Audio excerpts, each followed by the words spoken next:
I'm interviewing the beautiful Nisha Moodley today, and let me just do my due diligence and introduce her formally. Nisha Moodley is a former foodaholic, shopaholic, and workaholic turned freedom junkie who broke free from addiction and is on a mission to champion women's freedom. She's the founder of Fierce, Fabulous, Free, where she takes women on incredible adventures worldwide to create a clear vision for their future and design their lives and work to align with that vision.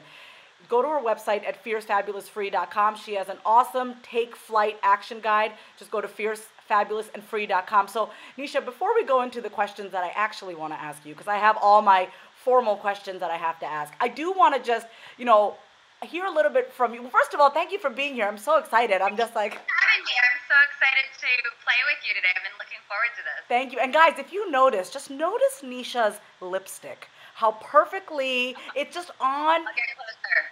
Please. Do you see that? And guys, by the way, if you go to her website at Fierce Fabulous Free and you go to her About section, she has all these random facts about her. And then she has a video where she actually teaches you how to make your lipstick stay. So, who knew that's what people really wanted to know? Well, by the way, okay, I know you can't tell, but I am wearing lipstick. I am. I am a straight up Vaseline kind of girl. So, thank you very much for your video. So, I gotta ask, what does it mean to be fierce, fabulous, and free?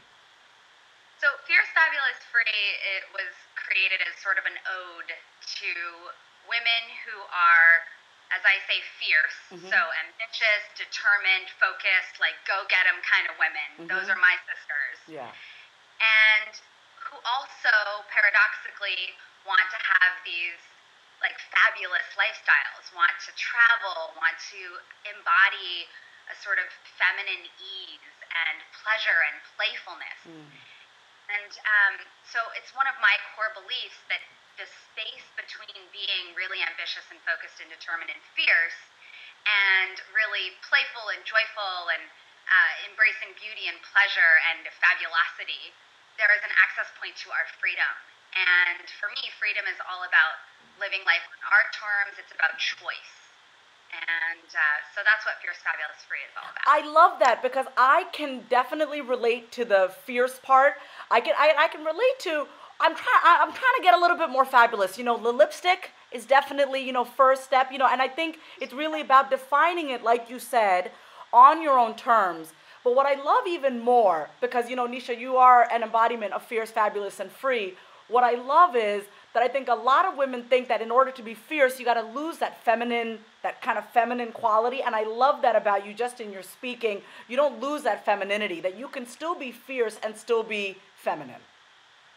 Yeah, and I think there's not one way for us to be, and that's where the freedom comes in. It's choice, and it's the ability to live into your unique essence. So for some women, being fabulous is going to look like pink feather boas and sort of girly things, and for some of us, being fabulous is, going to be finding a life partner who wants to split the dishes 50-50. I don't know. It's going to be a little different for all of us. Yeah. But for me, the sort of core of that piece of fabulous is about ease. And how can we go out there and create the things that we want to create and make a difference in the world without killing ourselves in the process. Okay, so you talk about ease, and of course I do want my viewers to definitely know just where you've come from, because your journey is really fascinating. I must have read your bio at least 5 times, and just to kind of really let it sink in where you are now from where you were, but you talked about ease a few times. So guys, just a few days ago, Nisha posted something on Facebook. I actually have it verbatim here, so I am going to read it. She said, she writes, "It just dawned on me that I haven't done anything that feels like work in weeks or maybe even months. I'm sure I'll feel like I'm working again sometime in the near-ish future. But for now, I'm enjoying this up-leveling of ease." And then, Nisha, I know you went on to say that you maybe have spent this whole month a total of 3 hours in front of your inbox, and you only have about 30 maybe emails in your inbox. So first of all, can you please, what is your secret sauce? Like, please talk to me about this ease, because as an entrepreneur, I'm telling you, you're just going to help me out here, okay, and my viewers also, but, In a world where we're so connected and we feel the need to answer quickly and right away, how have you transitioned from needing to be connected all the time to only spending 3 hours a month in front of your inbox, and you still only have maybe 30 emails in your inbox? Yeah. So it really just started with a choice. Okay. At a certain point, a big moment for me was a few years ago. I was running my business. My business was doing quite well. It was, making money. I was serving a lot of people. I felt really good about the work that I was doing. I was coaching women around emotional eating. And that work is and was very, very near and dear to my heart because I had struggled with that myself. So it was like, great, all systems go. Everything felt really good in my work life. In my personal life, it was another story. So I was married at that time. I'm divorced now. And I remember one day, we were having a really hard time in our marriage. It was just like we weren't, not never, but at that point in our marriage, we just weren't Driving. We weren't driving. Yeah. And we were having an argument one day, and I threw my hand up in the air, and I was like, I don't have time for this. I have work to do.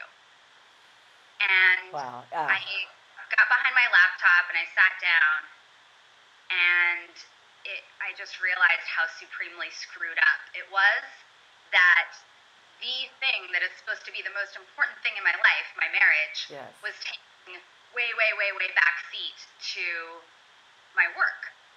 And don't get me wrong, I don't have a, I shouldn't work idea. I love my work. I loved to do it. But I realized in that moment that I was using it the same way that I had used food.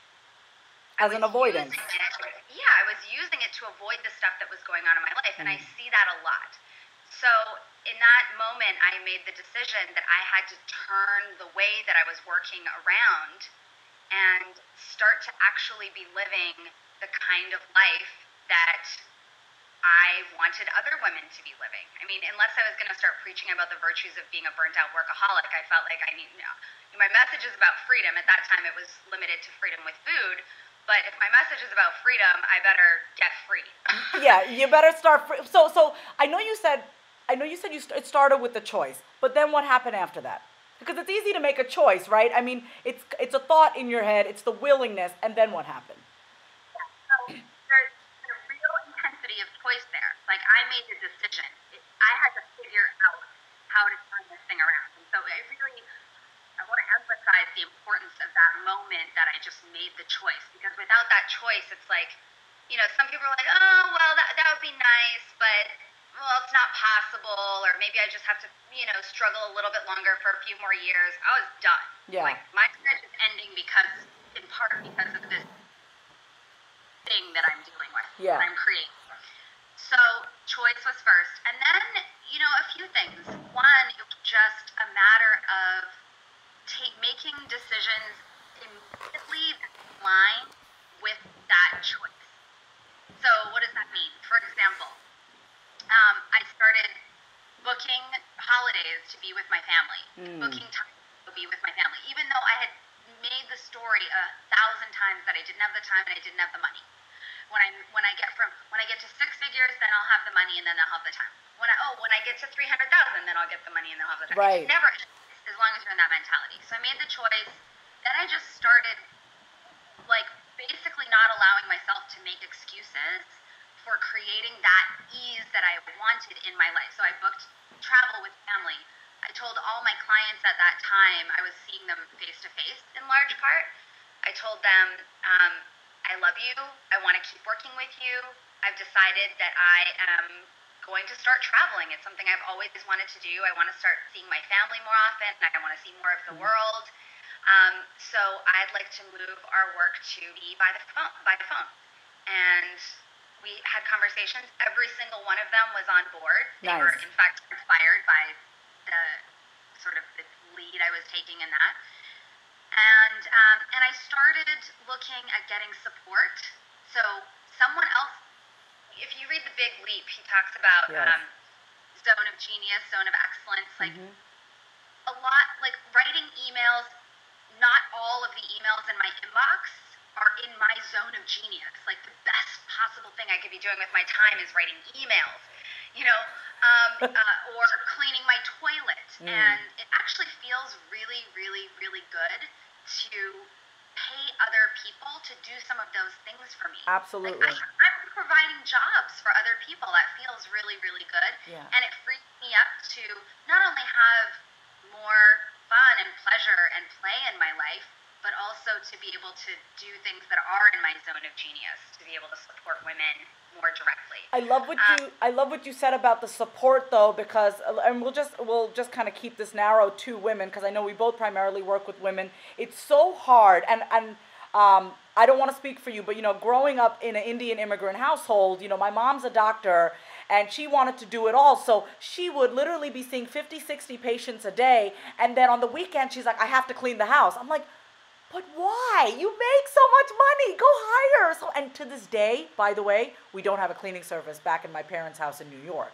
So I love what you say about learning to delegate, learning to get support. And was there any part of you at that time that felt guilty about that? Because that is something that a lot of people have to overcome is, okay, I'm going to ask for support. Oh, but should I really be doing this? Like, so number one, did you feel guilty? Number two, back then, what was the mindset that you had around getting support? Yeah, I mean, there are certain things that I love to do. I personally don't have somebody clean that frequently. I personally don't have somebody cook for me. I mean, once in a while, but that's because I actually am one of those weirdos that likes cooking and cleaning. Me so too. Cooking and cleaning are like meditative for me. And cool, if that's for someone else too, great. Email is not one of those things that's particularly meditative or that I love doing, especially filtering through emails. So that's an example of something I delegated. But yeah, I definitely felt weird. I don't know if guilty is the word, I can't quite remember, but I felt weird. I mean, I didn't grow up in a house where we paid anybody to do much of anything. My parents did their own taxes, we cleaned the house ourselves. Certainly nobody was like going out grocery shopping for the family. And so there was something about growing up with my parents not having a lot of money and doing everything ourselves and having this real sort of super mom that managed to do it all and make it look pretty effortless on the outside, that, I definitely felt a little weird about it. And I think that the mindset shift came for me when I realized, if you were to write out my job description based on what I actually do, it would be like emails, PDF formatting, blah, blah, blah, blah, blah, blah, blah. And then sticking a needle in my eye. And then down here it'd be like coach would be down on the list. And I thought, I will have the bandwidth to do so much more if I'm not doing the things that I'm spending all my time doing. So I just, and it also, I think the other mindset shift was, it felt good to know that I was contributing to the economy in this way by providing jobs for other people. Like, be willing to let go of some of this money and give it to people who can use it and spend it. And, entrepreneurs, we stimulate the economy in incredible ways, and hiring people is one of them. So I do want to talk a little bit more. I love how you're talking about freedom on your terms. I love how you said that cooking and cleaning is meditative. I mean, I recently just told my husband, I go, can you please get some toilet bowl cleaner? Can you please get some Drano? I have no problem cleaning the toilet. It is, I love what you say, because for me, it really is, I'm cleaning the home that I live in. And for me, it's almost sacred, like, it's almost like I'm cleaning the toilet that I take a dump in. Like, let me do it. I have no problem. Like, I don't mind doing it. We have a cleaning lady that comes maybe once a month. She's great. But on the most part, my husband and I, we do everything together. But, I think this concept of freedom, I want to go into that, whether you're an entrepreneur or not. What would you say for somebody who's looking to really free themselves from the rules, free themselves from this, I need to do it this way because this is how my parents raised me, or this is how my house was growing up? I mean, you took choice. So you number one, you made a choice. Number two, you took action. So here's my opinion, and you don't have to agree with me on this, but the self-help industry is an $11 billion industry, okay? Wow. Yes, it's an $11 billion industry, and this is just my humble opinion. Everybody's there talking about I can help you become rich. I can help you do this. I can help you do that. But the fact of the matter is that change is freaking hard. Change is hard. We are creatures of habit. So I love that you say that number one, you made a choice. Great. And then you took action. But where the not average person, but where most people get stuck is between the choice and that action. You know what I mean? Because you can easily make up your mind. What I love is that you got your family on board. You decided that you're not going to wait till you hit this $300,000 mark to go traveling. You started doing it. You started living your future in your present, which is awesome. What would you say to get over that hump, right? So choice is here, action is here. And then this is where most people live, between the choice and the action, which is why the self-help industry is an $11 billion industry, right? This is where we feed right there. So how do you get over that? Yeah. Well, I would say you haven't really made the choice unless you've started taking the action. Okay. It's like, people say to me, well, I want blah, blah, blah, blah, blah, but, and I'm like, okay, well, if what you want is over there and you're saying but, you're pointing that direction. Yes. Don't tell me that you really want that thing because you're not doing anything to move yourself there. So I would say a few things. When you know what you want, get yourself in community with other people who you can have it or who have it themselves. And you actually run Freedom Masterminds that run every 9 months? Yeah, once a year I run a mastermind called the Freedom Masterminds, a group of women. And it's incredible what happens when you get a group of people together who really, really are a stand for you having and creating what it is you want in your life. They will help you get there. They will, all your excuses will show up and they'll blow them away. Yes. And help you move through them. But one thing is I just think community. I totally believe in the power of community, and not just any community, a community that really is a stand for you having what you want in your life, which may not, by the way, be your family or the friends that you've had since you were, 13 years old. Yeah. I love all my friends. I love my family, but I go to different people for different things, and I go to my entrepreneur friends when I need a kick in the pants around my business. They know how to support me in that way. Yeah. The other thing is, I think it's so critical that as soon as you make a choice, you take action immediately. Like that day. So, even like that. Yeah. Yes. Like even drop everything and just do something. Yes. And so when I make a choice about something, it's, depending on what the choice is, the question I ask myself is, okay, what's the first thing I can do that would take under 10 minutes? That is so. Oh my God, that is so bite-sized. So guys, if you're when you're watching, just think about it. Whatever the choice that is, Nisha just said, which I love this. What is the first thing that I can do that take under 10 minutes? And can I just ask you, how does that help? Why is that beneficial to do it that way, under 10 minutes? So there's planning, which is important, right? So if I decide I'm going to launch a program, then I'm going to have to go through the steps of, chunking down all the things that it would take to launch that program, putting them in a sequence, and then getting started with moving, like putting that all in my calendar and then starting to move through it. That's awesome. That's not step one. Step one is to actually do a thing, to do something, whether it's sending an email. And why is it important? Momentum. Totally. We need the momentum. Well, also yes, and you know what? My tagline, I don't know if you've seen it, my tagline is your freedom in action. Because I believe that when you take action, that is when you're truly free. Because just think about a little stick figure, right? When they move forward, they're taking action, they're free from where they currently were. If you're not taking action, you're going to stay right where you are. So it's the momentum. It's under 10 minutes. I love that. So, you talked about the reasons and the but. You want this, but you're going that. So I know you recently came back from Machu Picchu. You came back from Peru. Beautiful pictures. I saw them. They're beautiful. And guys, if you go to Nisha's website, once again, at fiercefabulousfree.com, she wrote a whole blog post. Actually, let me just read what I had here.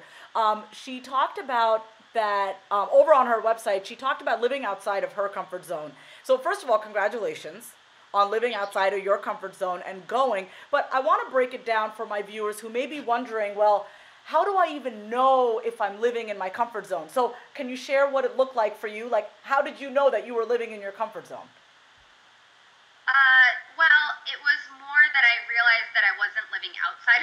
Okay. So I had this desire to use this as an example, which can, I think, be transferable to just about anything: starting a business, ending a relationship, starting a relationship, you name it. Yeah. There was a desire to have something. In my case, I wanted to go on this trip to Machu Picchu. I had very specific reason. It wasn't just to go to Peru. I had this sense that there was an expansion of my freedom that was available through this trip. Sometimes you just know. Yeah. And I had a lot of reasons why I was afraid or why I shouldn't do it. And I realized that those reasons, so reasons are a really good barometer to notice how in your comfort zone. I had a lot of reasons. I was like making up validations, justifications, and reasons like it's too much money, it's a lot of money. Maybe I should just go on my own without this group because then I'll just pay Peru prices and not U.S. prices. And they were very sexy reasons. I'm sure they're very sexy. Sexy reasons. Super sexy reasons. Yeah, like saving money. Maybe I should go with friends instead of this group of strangers. Yes. A whole thing. And yet I still felt called to go.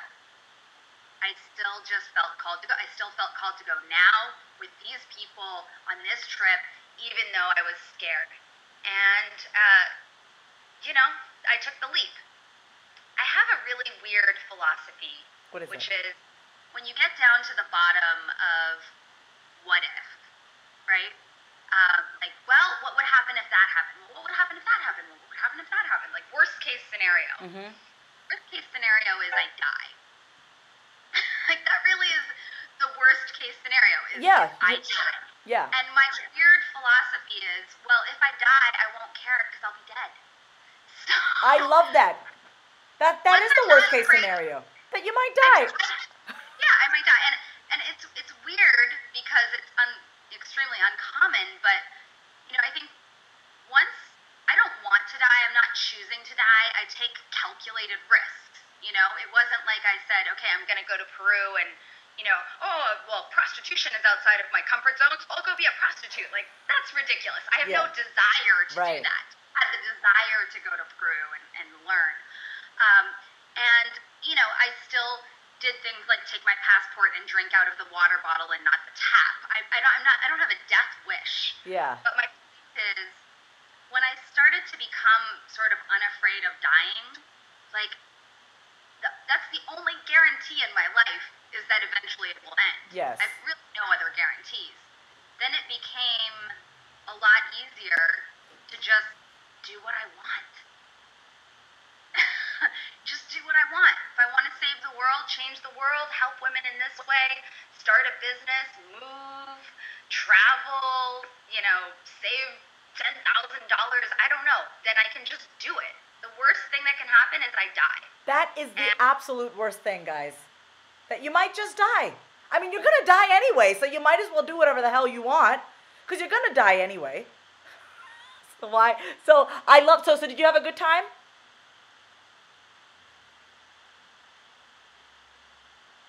Oh, I think it got muted. Uh-oh.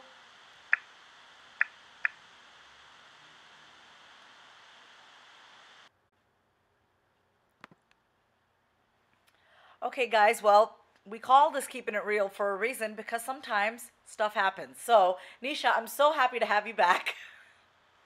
I'm happy to be back. I had a little bit of a mini freak attack because I'm like, we were mid-sentence and you're gone. I didn't know what happened. But, I think the last thing we were talking about was just really about how living outside of your comfort zone, how you took that trip to go to Machu Picchu. And it really was, as you were talking, I was thinking to myself, I go, so the way people know if they're living outside of their comfort zone is if they desire something and they're not, is it that they're not willing to do what it takes, or is it that, that they desire something but they're not getting what they want? And so if they're not getting what they desire, then they must be in their comfort zone. Yeah, and if you continuously make choices based on your comfort. It would have been more comfortable for me to stay at home and eat at the same places and see the same people and watch Real Housewives and do comfortable things, right? And instead, I was like, okay, screw it. I'm gonna, and like I said, I had a lot of reasons, but all of those reasons were just to keep me comfortable, to keep me in my little box. And by the way, that's just part of the human design. I don't call it self-sabotage. It's not a part of us that's trying to sabotage us. It's the part of us that's trying to keep us safe. Yes. And it's trying to keep us safe so that we don't die.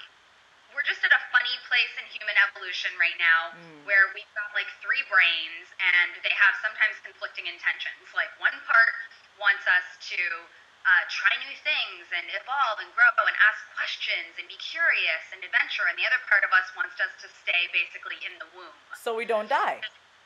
So we don't die. Yes. And, and then once you're not totally terrified of death, it's like, okay, well, I can just do what I want now. Doesn't mean that I don't feel afraid. I feel afraid. I feel plenty afraid, plenty of the time. I just keep making choices that step me out of my comfort zone so that I can have the kind of life that I want and make the kind of impact that I want. So in your search for you and a sense of purpose, I know, we talked about this in the beginning, some of the stuff that you've overcome, so in your searching for you and a sense of purpose, you found a lot of fun in many things, and I know none of them seem to fill you up. And we have very similar backgrounds, so, and like many human beings, like I said, including myself, you fill that void, right? It's that feeling inside of us that's like, I know there's more, and instead of maybe looking to things that will actually help us get more connected with ourselves, we fill that void, just like you did, just like I have, with food, shopping, drugs, work. So, looking back on all those years, one of my favorite quotes by Oprah is to turn your wounds into wisdom, right? And so any dark moment that we have in our life, it is God or the universe's way of having us look within and learn and grow and become warriors so we can teach other people how to do the same. So, we don't have to get into what that was like, because it is what it is. It's done and over with. And I think what's really more valuable that I would love to hear from you is looking back on all those years, all those dark moments. What was the gift of all of that? Like there was a golden nugget in that, I'm sure, that has helped shape you to become who you are. What was that gift for you? So, a few things. One, I think having gone through that, I feel really compassionate for women who are going through anything. And I think I have developed myself, or been developed through those experiences, in being good at holding space for women wherever they are, whatever they're going through, without feeling judgment, because I know what it's like to feel really lonely and confused and afraid and uncertain. So that's been an incredible gift, to be able to hold space in that way and feel compassionate. And I would say the other thing is, I was using all of that stuff to escape the confusion and the fear and the overwhelm and what have you. And I would eat or shop or whatever, do drugs, work in this sort of numb state. Robotic. Yeah, numb. I wouldn't be feeling anything, except for maybe like a little bit of a tweaked sugar high type of feeling, like not really in the experience of living. And the gift in having had that and knowing what numb really feels like is that when I start going in that direction, I'm like, and I swing my pendulum way over to life. So to feeling alive. And I'm glad I know what numb feels like, because otherwise I might be sort of in the army of the walking half dead. Yes. Just like not totally numb, but not totally living. Not relinquishing choice, but not totally choosing. Just sort of marching along with the sheep. And I'm really glad that I'm not. So that's great. So it really is, and I love what you said. Like you're actually grateful for having gone through what it feels like to be numb. Because if you hadn't gone through that, you would not have any idea what it really means to be fully alive. So you had to go through that to get to Yeah. where you are. And so, guys, just thinking about where you're at in your life. So, addictions come in many different forms. It doesn't have to be food or sex or drugs or work. I mean, we all have compulsions. One of my favorite books is by Mary O'Malley called The Gift of Our Compulsions. We all have certain compulsions, whether they're limiting beliefs, whether they're holding on to our story, whether it's negative self-talk. And you gotta just like how Nisha was saying, is being able to look at the gift of that, and if she hadn't gone through that, she wouldn't be compassionate. She wouldn't be able to hold space for people. She'd probably be she'd probably be judgmental if you hadn't gone through that. So for whatever you're going through right now, and I'm just talking to my viewers, and Nisha, feel free to chime in here. Whatever you're going through, whatever you have gone through, I mean, all of it is as my dad would say, in God's infinite wisdom, or it's divinely ordained. Like, you're meant to go through that. Like, you're so meant to go through that stuff so that you can learn and grow and really get out on the other side. Wouldn't you say that, Nisha?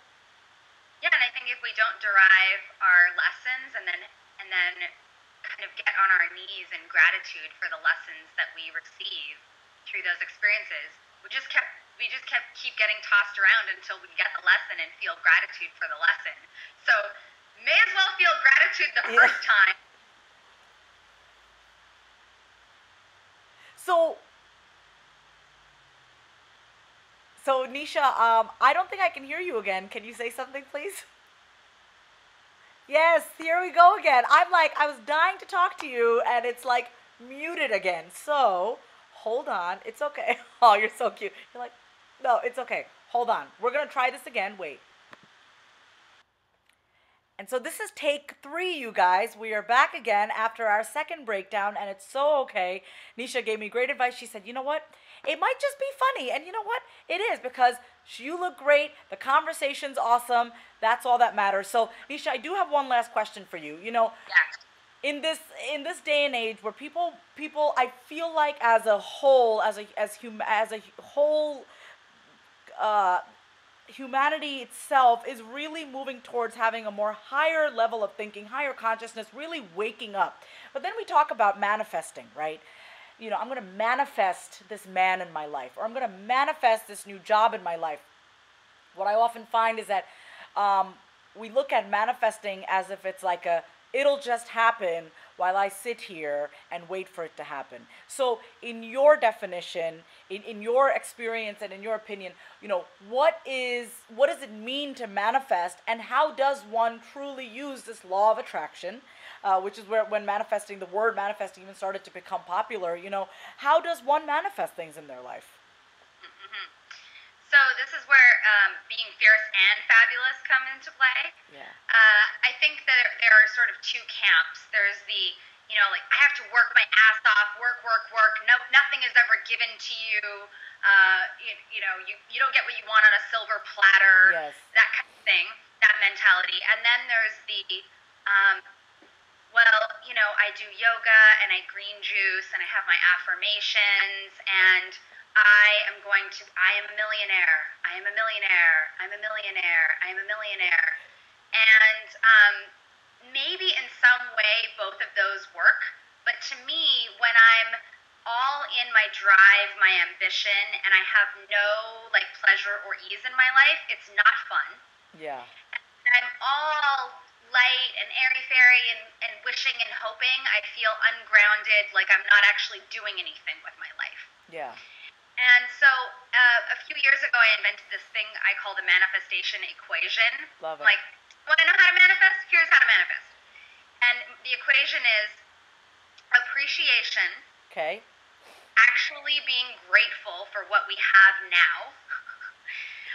Intention, which to me, intention isn't just having a far-off desire, but intention is sort of the best analogy I can use is when a coach is training an athlete right before the big race, right? Mm-hmm. So they've trained an athlete, and then right before the big race, they have them set the intention. And the intention is when they visualize their way through the entire race and feel what the win looks like. So that's what I mean when I say intention. So appreciation, which is just simple gratitude for all that we have, for all that's around us, for the ability to even desire the things that we desire. We are so fortunate to our problems are not problems in this world. Anybody who's watching this most likely is living in the first world. You don't have problems. You know, my father calls it. My father calls it the disease of the plenties, right? It's like we have so much stuff, and it's like, wait, Ben, like, you know, the littlest things we look at as problems, and you're so right. If you're watching this, you're probably watching this on your iPhone or a laptop. You don't have problems. If you don't have a pot to piss in, then you have problems. If you're watching this on a MacBook, you're good to go.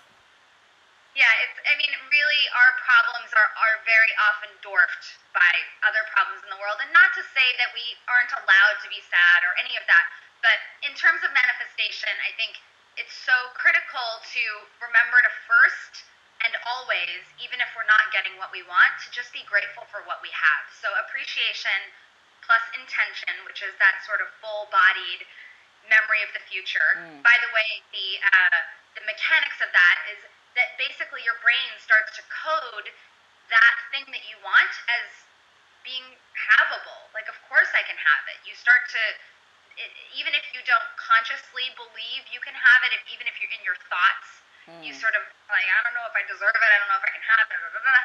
There's somewhere in your brain that a rut starts to be formed that says, yeah, of course you can have it. You won the race. Wow. And then the last step, so appreciation plus intention plus action. Yes. I actually see intuitive action, which is taking action. We have to take action. So to me, manifestation isn't just about dreaming the dream or driving forward toward what we want. It's dreaming the dream and driving forward toward what we want with incredible gratitude for everything that we have. And that to me is what manifesting means. And sometimes we just don't get what we want, or we get it and it comes in a completely different package than what we thought. And that's why I think, you know, we also have to embrace uncertainty. We don't always get what we want. We don't always get it how we want it. But I'm thinking of that Beatles song. Sing it. Isn't it the Beatles? But if you try sometimes, you just might find you get what you need. No, but I love your honesty about, and you know, sometimes you might not just get what you want, and even that's okay, because that's part of it. That's part of the plan. You weren't meant to get it. So, you know, I don't know who said the quote, but it's every time we make plans, God laughs, because here we are, and we could. I love the appreciation, and we could also set the intention, and we can take action, and we may still not get it, and even that is fine, because that too is part of what's meant to happen. So you're so wonderful. I am, you know, thank you so much for being patient throughout these breakdowns, up and down, but with the camera failing and all that stuff. But thank you so much. I'd love to have you back on at you know, when we could have one smooth, long interview. But yeah, maybe we can do it in person. That'd be fun. That would be, well, I live in Kansas City, so if you feel like coming to Kansas City. No? All right. Okay. Hey, live outside your comfort zone. Okay. Exactly, good. So, guys, once again, Nisha Moodley, she's absolutely amazing. Go to her website at fiercefabulousfree.com. I actually have a very close friend right here in Kansas City who's in Nisha's mastermind, and every time I talk to her, she's telling me how she just got off the call with Nisha, how she loves the mastermind, how she's going to San Francisco. She just got back from New York. Sarah Davidson, you know her. Love Sarah. So, thank you so much, Nisha, for being on here. My Indian sister, guys, by the way, Nisha's family is actually from the same part of India that my family's from, southern India. So we like automatically have that connection. Cause we're kind of long-lost sisters. Yes. I mean, like, I don't meet a lot of Indian people who speak Tamil, but I don't meet a lot of South Indian chicks. So this is so amazing. So this has been great. I'm totally like cheesing out right now. I have like the cheesiest smile on my face. Totally fine. Have a crush. No problem. But guys, once again, Nisha Moodley, Fierce, Fabulous, and Free. Nisha, is there any last thing that you want to say to everybody watching? Oh, I'm just so grateful for being here. I'm so grateful to you. I love what you are doing in the world, Vasavi. It's such a pleasure and an honor to play with you, and I really, really look forward to more. And I think the last thing I would say to everyone is just to put a highlight, a double highlighter on the thing that I said about community. I think that as women, we really have, for all of humankind, lived in community with other women. It is a new thing that we are at home alone. It is a very new thing that we are at home alone, crunched behind laptops. So Yes. go out in the world and find other human women and hang out with them. They're awesome. What a novel idea, hang out with other human women. I love that.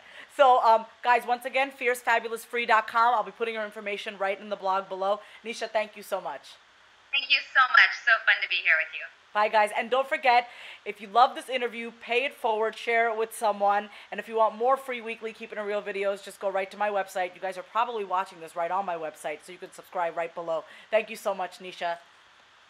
Bye.